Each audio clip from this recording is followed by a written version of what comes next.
Here's the second and final part to managing your messaging and communication with your trainer. Now, the scenario we're going to cover here deals with when you might have actually submitted an assessment and what that would look like. So I'm going to come back here to my dashboard and I'll go into this unit here and I'll go into my assessment activities. And I've been playing around here, so there's already some bits and pieces. And I'm going to put some answer here. Now, you should remember that if I hit save, well, it saves it. So that's fine, but that's not the same as me submitting an answer to the instructor. So no notification goes off to my instructor at that point. It's just saved there. So if I happen to have a blackout, no harm done. The information is safely saved. Let's assume that I'm actually ready to submit this to the trainer. So what I'm going to do is I'm going to go back to my dashboard. Now, remembering that I'm on BSB CUS, go back to my dashboard, BSB CUS, and I'm going to hit submit. Now, this will properly send the information to my instructor, and it's checking here that you're not plagiarizing any of your work, which is always exceptionally important. Yes, I agree that I have not cheated or plagiarized any of my work. Confirm. And that's now gone off. So here on my screen, now instead of me being able to submit, now all I can do is view. So you remember from the earlier videos that I said that even though you submit things and you're effectively locked out at this stage of doing any more submissions, it doesn't mean that you should stop your work. You can still look at the activities, look at the questions, and where it's expecting an answer. Just use a Word document or something like that to draft up your answer.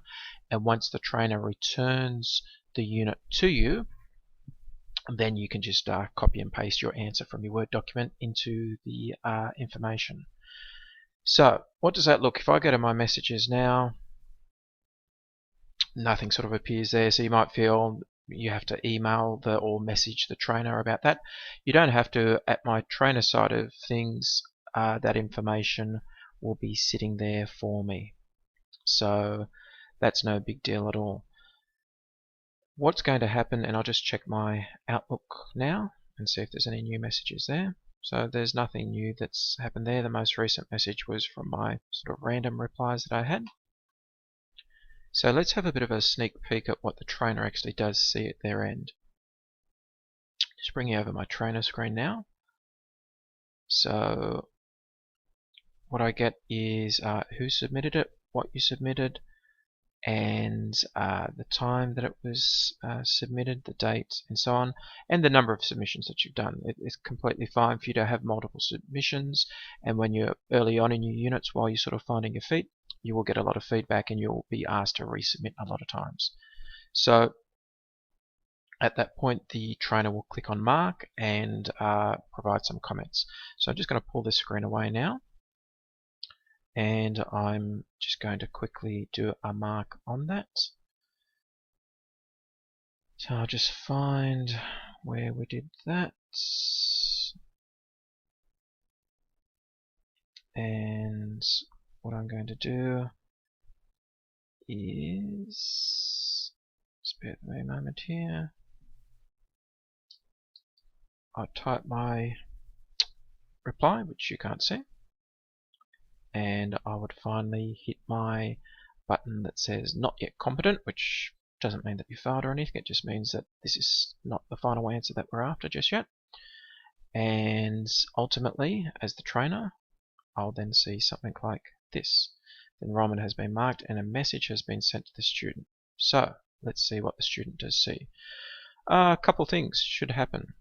If I just go back to my dashboard and I have a look at my messages, I can see that there's one new message. And I can see something's going on here with manage quality customer service.